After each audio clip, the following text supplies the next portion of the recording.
Em a leitura das Sagradas Escrituras. Está escrito assim na palavra do Senhor: essa foi a razão porque também muitas vezes fui impedido de visitá-los, mas agora, não tendo mais campo de atividade nestas regiões e desejando há muitos anos visitá-los, penso em fazê-lo quando em viagem para a Espanha, pois espero que de passagem eu possa vê-los e que vocês me encaminhem para lá, depois de haver primeiro desfrutado um pouco da companhia de vocês. Mas agora estou de partida para Jerusalém, a serviço dos santos, porque a Macedônia e a Acaia resolveram levantar uma coleta em benefício dos pobres, dentre os santos que vivem em Jerusalém. Isto lhes pareceu bem, e de fato lhes são devedores, porque se os gentios têm sido participantes dos valores espirituais dos judeus, devem também servi-los com seus bens materiais. Tendo, pois, concluído e havendo-lhes consignado esse fruto, irei à Espanha, passando por aí. E bem sei que, ao visitá-los, irei na plenitude da bênção de Cristo. Irmãos, por nosso Senhor Jesus Cristo e também pelo amor do Espírito, peço que lutem juntamente comigo nas orações a Deus a meu favor, para que eu me veja livre dos rebeldes que vivem na Judeia, e que este serviço em Jerusalém seja bem aceito pelos santos.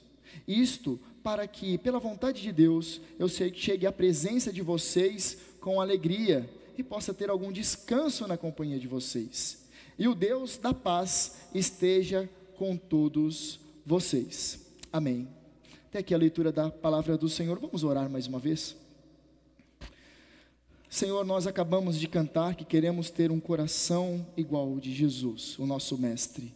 Rogamos, Senhor Deus, pela exposição da Tua palavra, que tenhamos ensinamentos profundos e que sejam aplicados pelo Teu Espírito, que saiamos daqui mais parecidos com o nosso mestre. Senhor, nós queremos ouvi-lo. Nós já cantamos a Tua palavra, já oramos a Tua palavra, nós agora lemos a Tua palavra e rogamos que Teu Espírito aplique essa palavra, nos alimente por meio da Tua palavra e faça com que nós todos saiamos com a convicção de que o Senhor falou conosco por meio da Tua palavra nesta noite. Essa é a nossa oração, é em nome de Cristo que nós oramos. Amém. Meus queridos irmãos, nós estamos chegando ao final da exposição da carta de Paulo aos Romanos. E é uma carta maravilhosa. Muitos de nós tratamos a carta de Paulo aos Romanos como um tratado teológico, mas ele surge de uma necessidade. Essa carta ela é escrita durante o momento onde o apóstolo Paulo gostaria de ir para a Espanha. Ele tinha o interesse de ir para a Espanha, mas antes ele gostaria muito de passar por Roma. Então o que ele faz? Ele nunca tinha visitado aquela igreja, então ele envia aquela carta primeiro, antes de ir na sequência. Ali nessa carta está toda a teologia do apóstolo Paulo, porque durante aquele período existiam muitos falsos profetas, muitos falsos apóstolos, falsos mestres. Então ele envia essa carta primeiro, essa carta chega nas mãos da igreja e na sequência ele vai. Mas a intenção do apóstolo era ser alçado até a Espanha, ou seja, ele enviaria a carta, na sequência ele iria para Roma, e depois de ficar algum tempo em Roma, ele iria para a Espanha para continuar o trabalho missionário dele.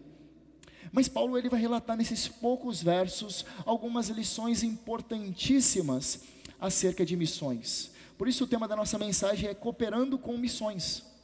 Deixa eu fazer uma pergunta para você.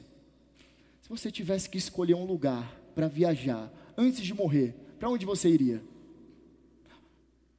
Gramado? Orlando? Não, vou aqui para o Nordeste mesmo, para a Bahia. Eu quero ir para a Bahia. Não, eu gostaria de ir para outro lugar, gostaria talvez de ir para Cancún, para Paris, queria conhecer Roma mesmo, visitar os museus que lá existem. O apóstolo Paulo aqui, ele estava com 60 anos aproximadamente, e ele vai fazer uma viagem. Os últimos lugares que ele gostaria de estar antes de morrer: Jerusalém, Roma e Espanha.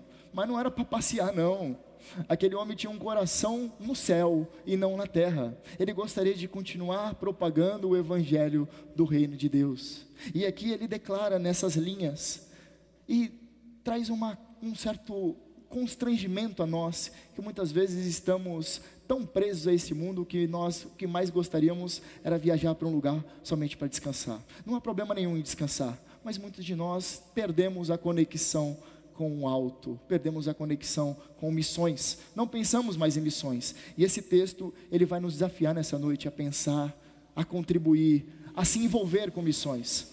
Veja só, acompanhem comigo a leitura, verso de número 22, está escrito assim: essa foi a razão porque também muitas vezes fui impedido de visitá-los.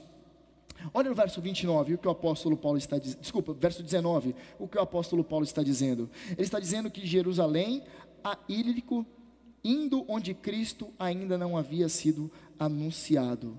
Ele falou que nos verso 19, ele está praticamente resumindo: eu estou trabalhando em locais ainda onde o evangelho não é conhecido.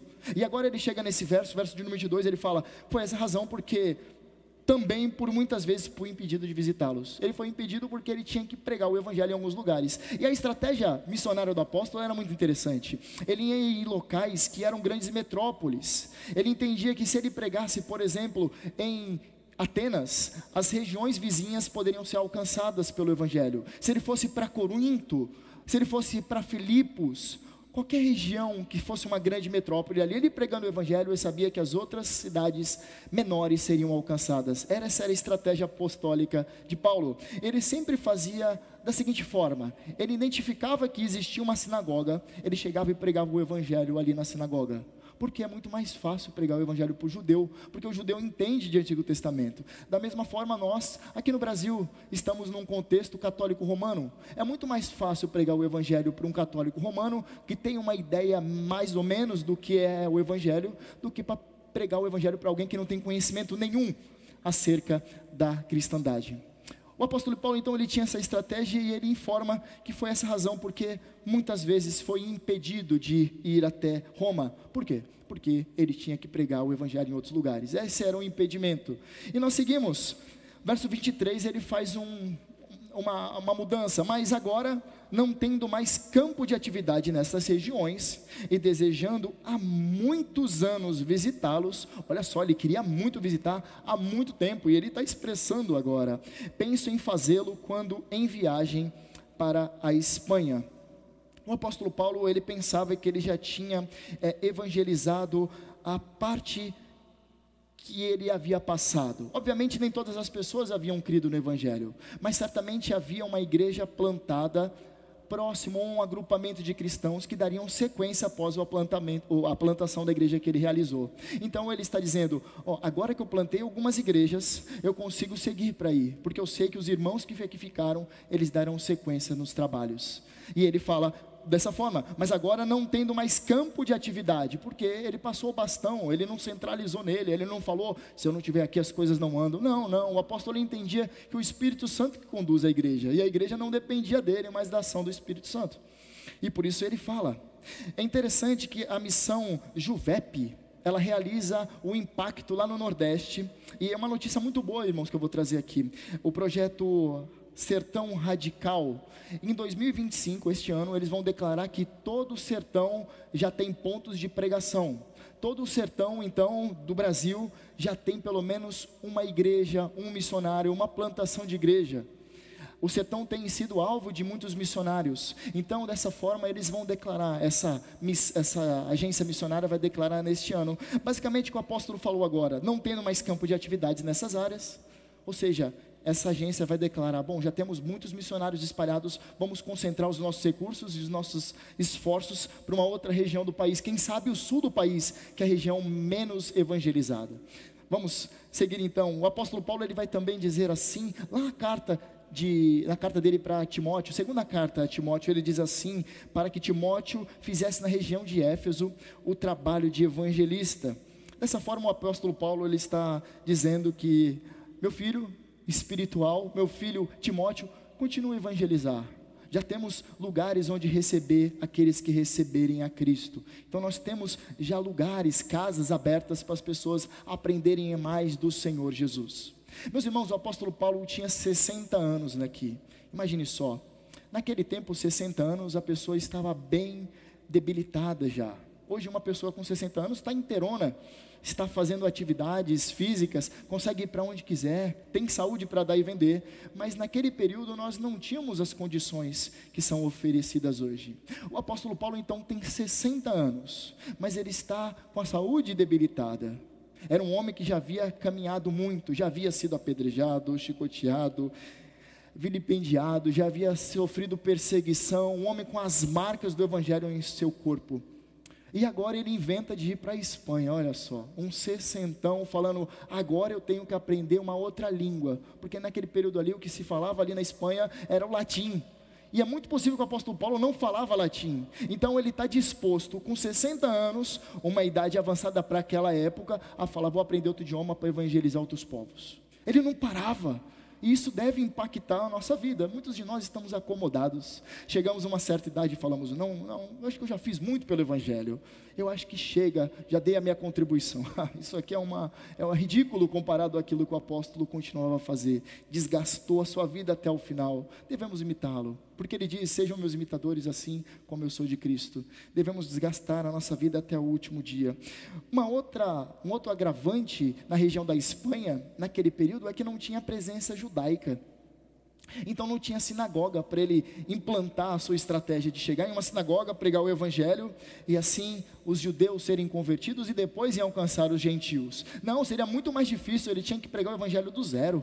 Muitos não tinham uma compreensão de que existe um Deus único e verdadeiro. Então ele tinha que chegar naquela região com um idioma diferente que ele está acostumado e pensar em outra estratégia. Mas ele estava disposto a fazer isso. E o texto segue dizendo assim, ainda no verso de número 24, pois espero que de passagem eu possa vê-los e que vocês me encaminhem para lá, depois de haver primeiro desfrutado de um pouco de companhia de vocês. Primeiramente o apóstolo Paulo, ele está pedindo algumas coisas. Ele ora para a igreja de Roma e ele fala, eu quero ir para aí, mas eu preciso que vocês me mantenham financeiramente quando eu for para a Espanha, porque eu não tenho recursos, chega lá, eu preciso de dinheiro. Eu não preciso somente de dinheiro, eu preciso possivelmente um tradutor de latim, eu preciso de um professor para ir comigo, porque eu não sei falar. E outra coisa, ele precisava de um lugar, uma casa, porque caso não desse certo, porque ele estava sendo perseguido na região da Judéia, os judeus queriam matá-lo. Caso não desse certo, ele teria um lugar para se esconder, teria um lugar para ficar. Então ele está pedindo para que os romanos encaminhem o apóstolo para lá, tinham esse interesse. Agora, nós tiramos a nossa primeira lição aqui. Apoie a obra de plantação de igrejas. Eu vou te fazer uma pergunta, é uma pergunta retórica, mas pense aí. Qual é o país que mais envia missionários no mundo? Quem disse Estados Unidos acertou. 150 mil missionários eles enviam. E tem enviado 150 mil missionários, estão espalhados pelo mundo inteiro. Os americanos têm feito isso. Agora, pense qual é o segundo país com maior número de missionários. Coreia do Sul, com 22 mil missionários. Olha que discrepante, 150, 22 mil. Os coreanos estão em tudo que é lugar. Mas se eu te dizer uma notícia muito interessante, que no ano de 2024, o ano que se passou, o Brasil se tornou o segundo país com maior número de missionários. O Brasil, meus irmãos, 25 mil missionários, espalhados por todos os cantos do país. Eles estão em vários lugares. A Associação de Missões Transculturais Brasileira lançou um desafio para as igrejas brasileiras. Eles disseram assim, no ano de 2033, nós vamos completar 2000 anos da grande comissão. Você lembra da grande comissão? Lá em Mateus, capítulo 28, quando o Senhor Jesus, ele envia os seus discípulos, diz, ide, preguei o evangelho a toda criatura, batizando em nome do Pai, do Filho e do Espírito Santo, estarei convosco até a consumação do século. Você se recorda desse texto? Então, está completando 2000 anos no ano de 2033, daqui a um pouquinho. Então a Agência Missionária de Transculturais Brasileira, ela fez um desafio. Até 2033 nós temos que dobrar o número de missionários. De 25 mil nós vamos para 50 mil missionários. É bastante, né? Quem até então estava com muito menos. Mas o Senhor tem chacoalhado a nação brasileira. Embora tenhamos muitas igrejas que não estão mais pregando o evangelho da salvação, há muitos que têm sido levantados para a propagação do evangelho. Então aqui vem algumas estatísticas, meus irmãos. Foi realizado um index, um estudo, identificaram se nós conseguimos alcançar esse número de 50 mil, mas nós precisamos participar como igreja, alcançando uma porcentagem. Se cada igreja fizer 0,01% que está dentro das suas capacidades, nós conseguiremos alcançar esse número. Dentro desse cálculo que foi realizado por alguns acadêmicos, é basicamente o seguinte: se uma igreja tem 1000 membros, essa igreja de 1000 membros tem que enviar um missionário só um missionário para 1000 pessoas. Será que é possível? Agora você fala, bom, mas as igrejas que tem ao redor são todas de 100 membros no máximo ali.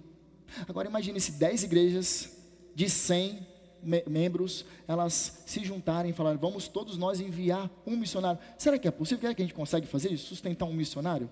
Eu acho que dá, né? Mas a igreja precisa ser despertada para missões. Hoje a igreja tem muitas vezes olhado só para aquilo que é confortável para ela e não pensado no avanço do evangelho. Então esse estudo, ele nos traz alguns desafios. Se eu te questionar, a denominação Igreja Presbiteriana do Brasil hoje tem quantos membros? E você for alguém antenado, vai responder 800 mil membros. Aí você vai falar, bom, então se a Igreja Presbiteriana do Brasil enviar 800 missionários, nós estamos bem, certo? Não é isso? É isso, né? 800 missionários. Hoje, meus irmãos, a Igreja Presbiteriana do Brasil tem apenas 200 missionários. Apenas 200 missionários. E deixa eu falar uma coisa para você. Diante de todas as denominações, é a qual que está melhor no Brasil. 200 missionários. Difícil, né? As outras vão ser agências, mas denominação mesmo, somente a Igreja Presbiteriana do Brasil. Eu falei que são 25 mil missionários. Desses 25 mil missionários, aquela ideia de que calvinista não prega o evangelho, cai por terra diante das estatísticas.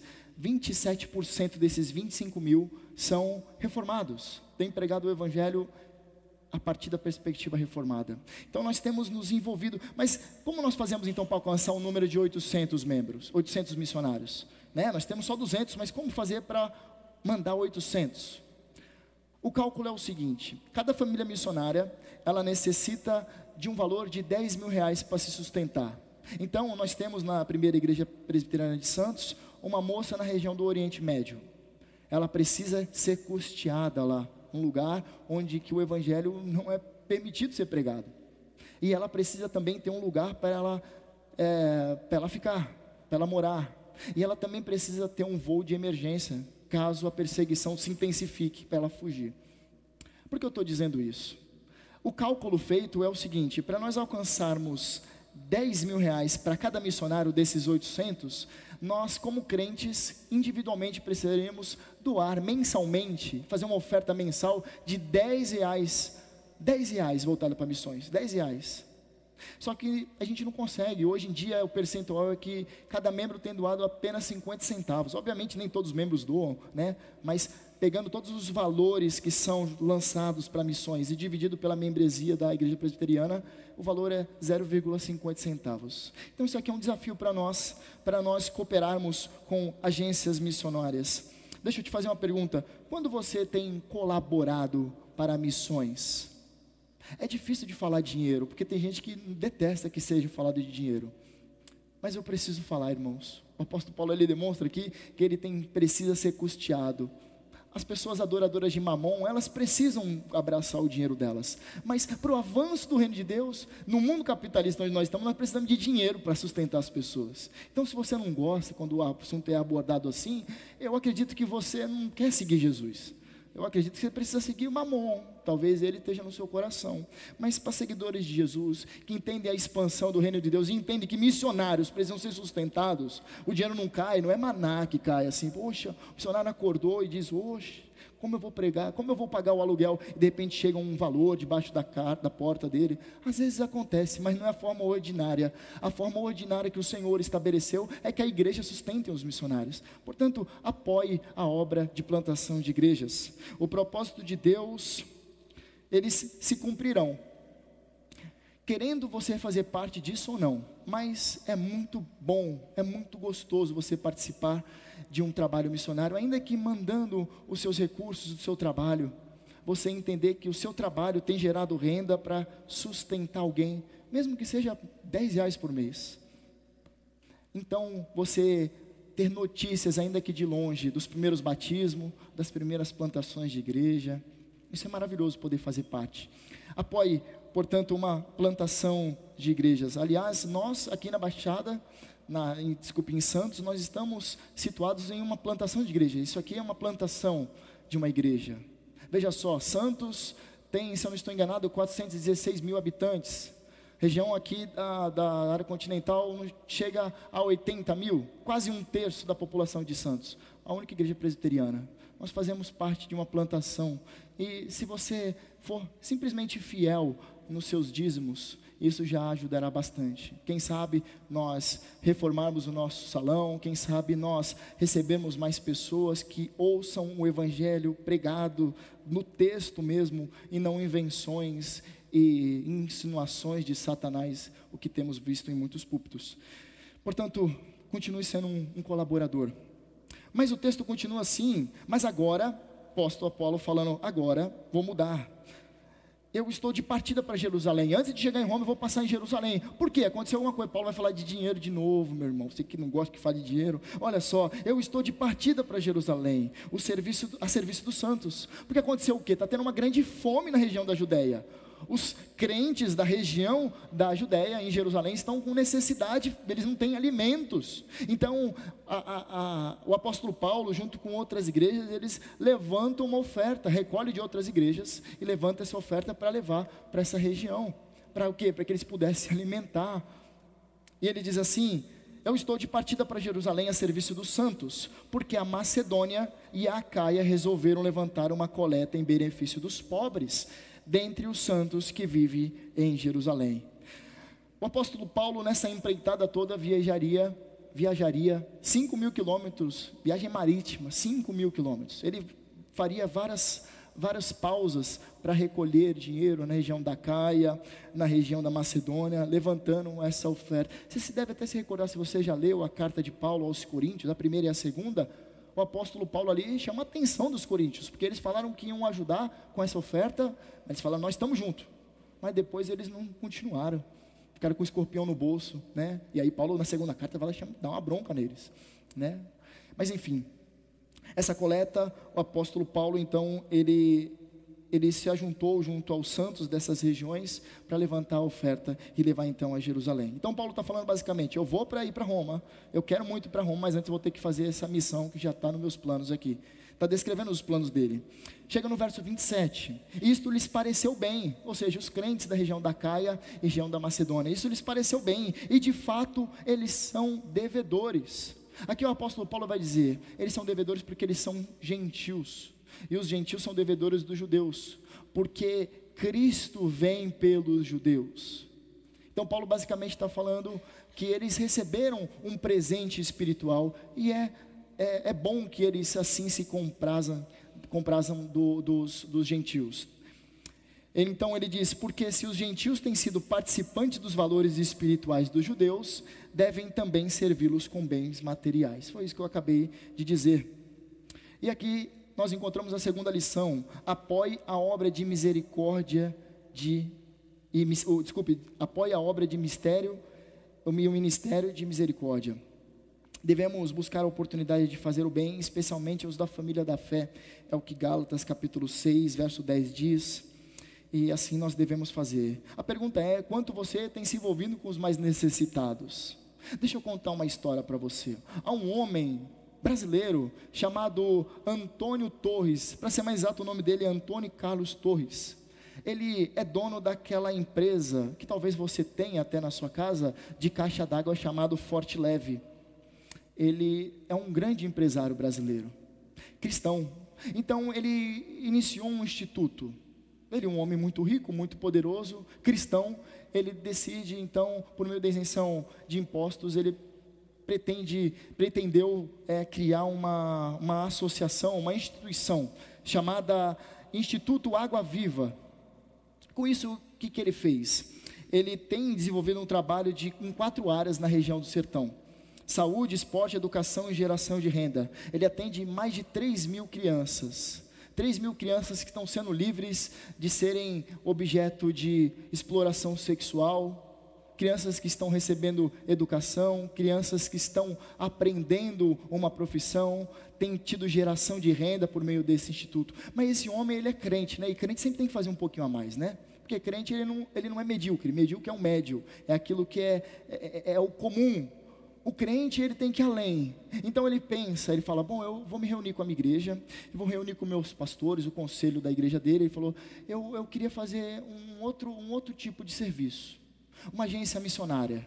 Então, do lado desse Instituto Água Viva, ele funda a AMES, que significa Associação Missionária para a Evangelização do Sertão. E ali, o trabalho tem sido desenvolvido. Do lado da instituição, do instituto que ele criou o AME. E ali, por meio das doações de empresários cristãos, eles têm desenvolvido um trabalho importantíssimo.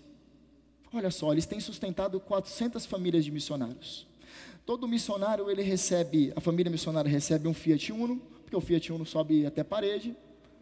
E eles recebem também, cada integrante, a família missionária, o marido, a esposa, e se o filho for envolvido com missões também, recebem um salário mínimo cada, para poderem continuar pregando o evangelho ali. Meus irmãos, eu estou falando sobre isso porque nós temos como apoiar minimamente, mas há pessoas que podem apoiar mais obras missionárias, podem se envolver mais. O seu trabalho não é somente para você ter um dinheirinho, viver com aquele dinheirinho, ainda sobrar um dinheirinho para você viajar, e você viver essa vidinha medíocre, essa vidinha quadradinha, que não se importa com valores eternos. Eu vou para a igreja, eu chego lá, eu converso com os crentes lá, eu fiz o meu papel, não se envolve com mais nada, está tão preso esse mundo.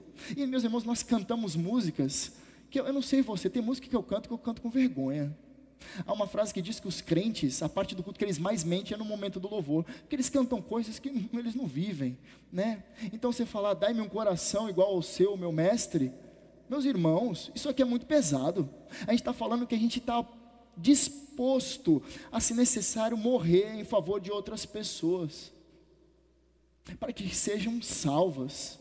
Mas muitos de nós não tem envolvimento nenhum com evangelização, não vive, não transpira missões, não se envolve com nada. Para ele, o crente é só vir à igreja e ouvir a palavra. E, pô, a palavra foi boa hoje, gostei, boa exposição, expôs homileticamente, exegeticamente, historicamente, culturalmente, muito bom. Teve grego, teve hebraico, o pastor falou umas palavras que eu não conhecia, muito legal. Mas o crente vai embora, ele julgou o culto, não gostei daquela música lá, e vai embora. Ele vai embora para casa, ele é o sommelier de culto, ele sabe tudo de culto.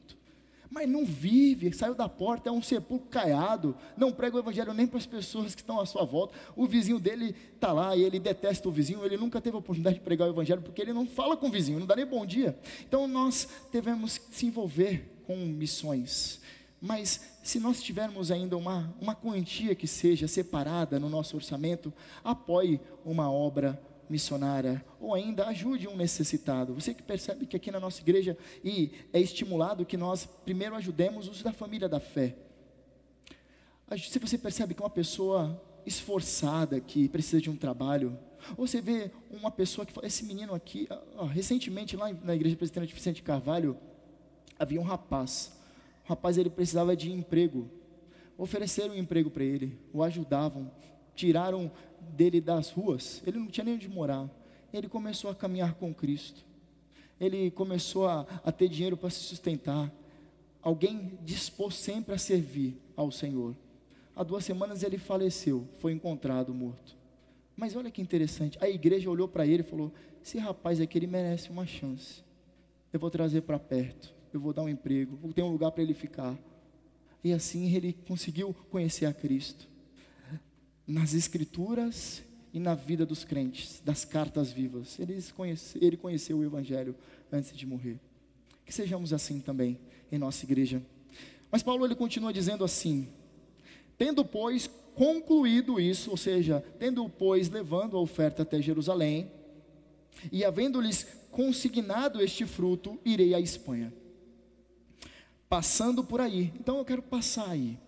E bem sei que ao visitá-los, irei na plenitude da bênção de Cristo.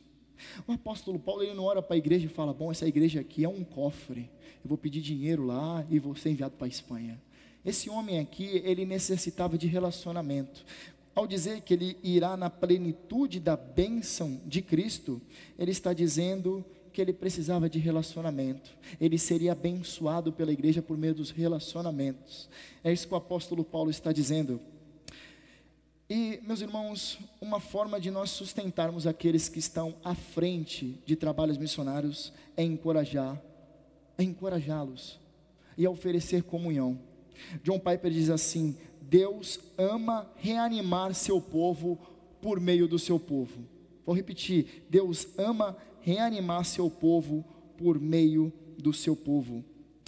Os missionários, eles são pessoas que enfrentam muito isolamento. Muitos que talvez se conheçam algum missionário, eles estão em um outro lugar, uma outra cultura, eles estão longe da família, eles estão longe da vida que eles tinham, eles estão muitas vezes com crianças pequenas, e eles estão começando um trabalho missionário, e eles chegam lá, eles não conhecem quase ninguém, e não há ninguém que envie uma mensagem para os missionários: ou como você está, tem orado por você, como tem estado aí, vamos conversar um pouco.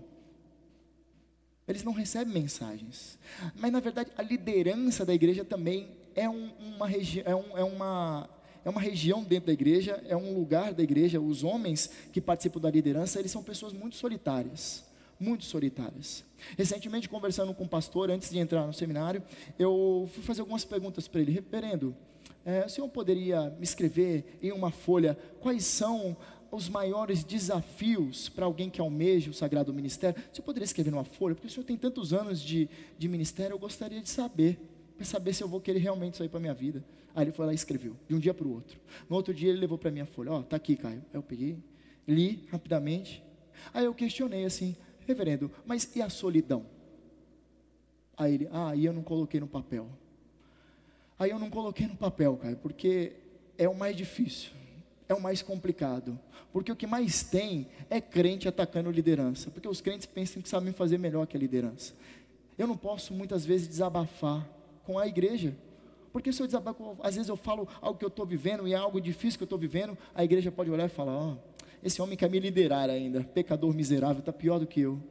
Ele não pode falar para o conselho da igreja dele, porque possivelmente os presbíteros vão julgá-lo, porque às vezes o presbítero que está ao lado dele é alguém que vai olhar para ele e vai falar: bom, esse cara aqui não serve para ser pastor dessa igreja. Ele não tem como muitas vezes expor para sua esposa, porque se ele falar para a esposa dele que ele sofreu uma injustiça, a esposa dele vai ficar amarga também com a pessoa que tem causado problema para ele.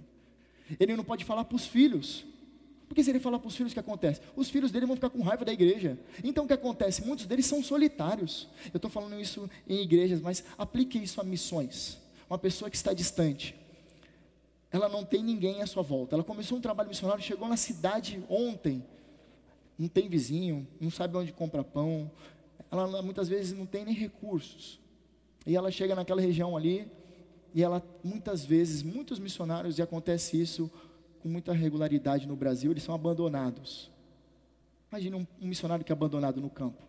Ele não pode falar para o missionário, falar para a esposa: fomos abandonados para a igreja. A esposa vai ficar com raiva da igreja. Não pode falar para os filhos. Muitas vezes os filhos já estão bravos já, que teve que sair da cidade e foi junto, e ele fala: não queria ir, mas meu pai queria que eu fosse, eu fui. Ele não pode falar muitas vezes para aquilo que ele está sofrendo para um irmão da igreja. Então muitas vezes eles são solitários, a maioria das vezes. E o apóstolo Paulo, um homem que sabia que era sofrer solidão, viajando 5.000 quilômetros só nessa empreitada de Jerusalém até a Espanha, 5.000 quilômetros por mar. Mas ele viajou muitos antes, nós vimos isso nas exposições do livro de Atos. Então o que eu estou querendo dizer, essa é a nossa aplicação: reanime aqueles que estão na linha de frente. Devemos reanimar missionários e líderes cristãos. Como eu faço isso? Eu quero fazer isso agora, por meio de visitas.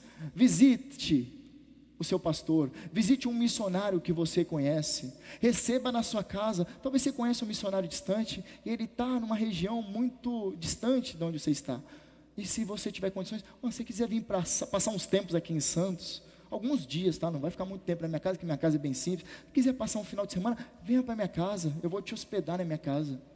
Meus irmãos, eu conheço um pastor, que ele recebia missionários na casa dele. E é um cara muito simples, um cara que ama Jesus e imita Jesus. E quando o missionário chegava na casa dele, ele preparava o quarto dele. Ele e a esposa iam para o sofá. Ele falou: o quarto está arrumado, tem ar-condicionado lá.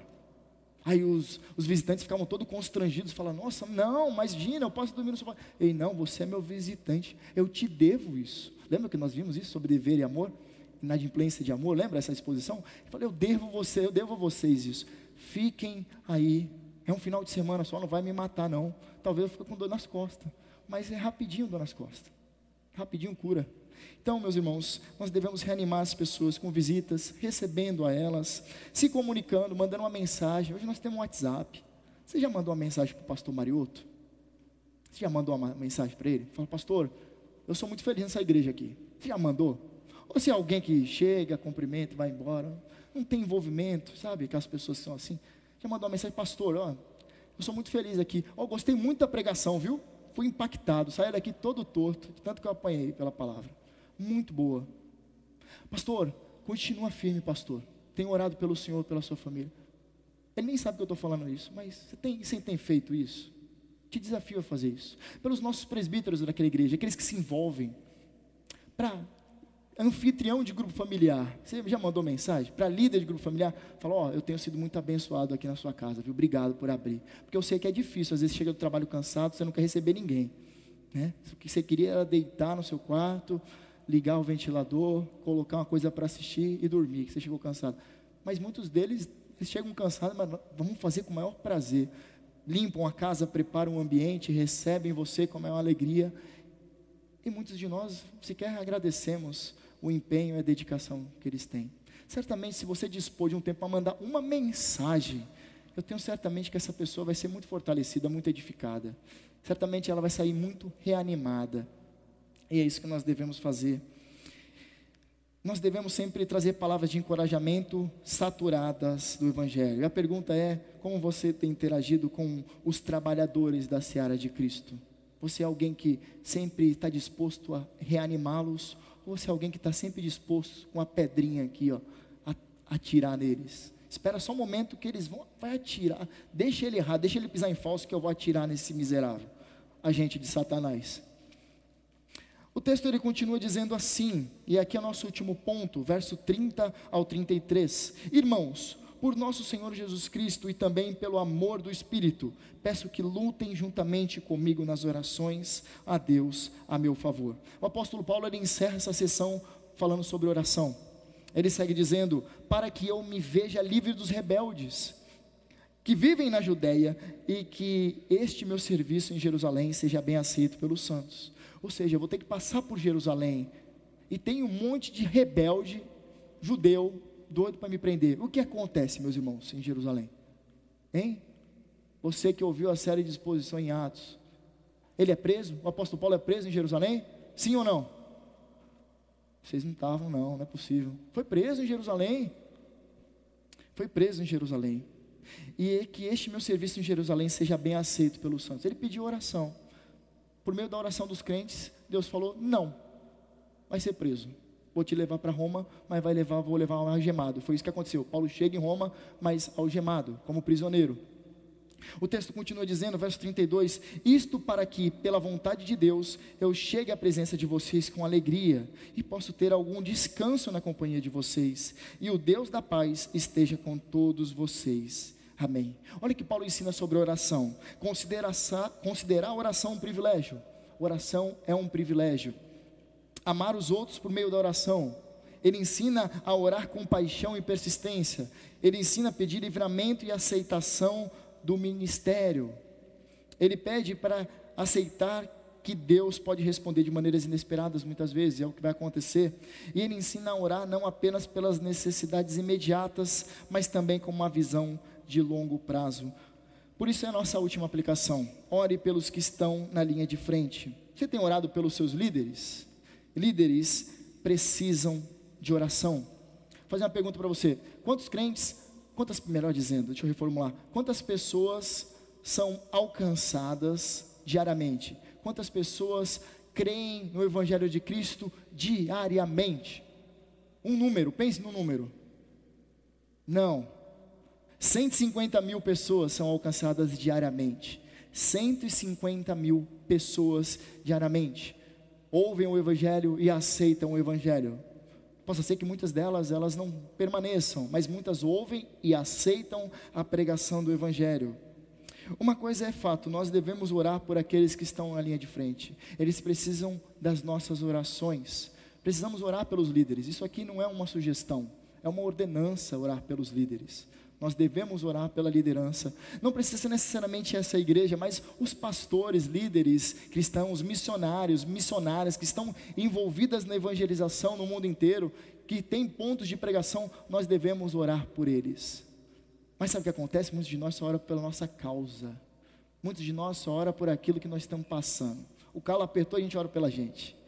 Fala, Senhor, me dê o livramento daquele miserável do meu trabalho que está pegando meu pé. Senhor, aumenta o meu salário, porque eu quero usufruir mais. Muitos de nós não oramos pelos missionários, por líderes. Nós não oramos pela expansão do reino de Deus, porque nós estamos cravados aqui na terra. A gente só olha para o chão, a gente só olha para o nosso próprio umbigo. Mas está difícil de olhar para o alto, porque tem alguma coisa no nosso pescoço, fazendo que a gente olhe.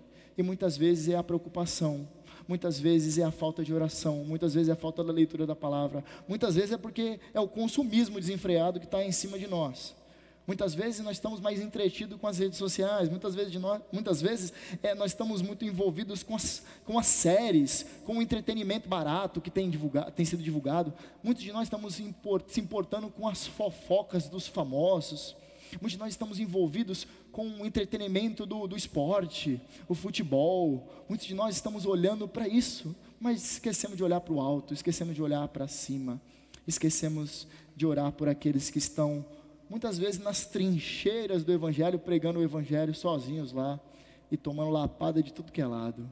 Não dedicamos 1 minuto dos nossos dias em oração. Muitos de nós não dedicam 50 centavos para doação para missionários. Muitos de nós estamos muito preocupados conosco mesmo. Isso é muito triste. Que sejamos desafiados por essa palavra, sejamos desafiados a cooperar com missões. E aqui ficam as nossas 4 aplicações. Apoie a obra missionária, apoie a plantação de igrejas, apoie a obra de ministério e de misericórdia. Reanime aqueles que estão na linha de frente, ore por aqueles que estão na linha de frente. Que sejamos cristãos comprometidos com a grande comissão, que completará daqui a pouco 2000 anos. E sejamos participantes da obra missionária através do apoio financeiro, muitas vezes, do encorajamento e também por meio da oração. Amém? Vamos curvar as nossas cabeças e orar ao nosso Deus. Senhor, muito obrigado pelo exemplo da vida do apóstolo Paulo e desse registro nas Sagradas Escrituras. Quando nós vemos a vida do apóstolo Paulo, nós nos sentimos uma formiguinha diante desse gigante, desse homem que amou o Evangelho, que imitou a Jesus. Que possamos olhar para a vida do apóstolo Paulo, Senhor, e imitá-lo, mesmo que minimamente, assim como ele te imitou. Nós cantamos que queremos ter um coração igual ao do Senhor, e muitos de nós mentimos durante essa música. Muitos de nós não estamos dispostos a isso, estamos mais preocupados conosco. Esquecemos das missões, nem oramos, nem encorajamos, nem dispomos algum recurso para o sustento. Mas nós queremos pedir, Senhor, que o Senhor nos ajude. Pedimos que o Senhor derrame sobre nós esse amor que vai mudar o mundo, como nós cantamos. Por favor, Senhor, não permita que sejamos mentirosos quando cantemos. Permita, Senhor Deus, que sejamos inundados desse amor que realmente transforma. E amemos as pessoas que estão envolvidas com a evangelização mundial. Senhor, peço também que o Senhor levante missionários neste lugar. Peço que o Senhor levante pessoas com coração ardente a viver para o Senhor integralmente na obra. Muito difícil é viver assim, mas o Senhor sustenta aqueles que o Senhor chama. Por isso eu peço, Senhor Deus, levanta homens e mulheres dispostos a serem participantes desses 25 mil missionários que ainda queremos levantar até 2033. Que essa palavra nos impacte e nos envergonhe, nos constrange, mas também nos desafie a sermos praticantes da Tua palavra e não apenas ouvintes. Essa é a nossa oração, Em nome de Cristo que nós oramos. Amém. Amém.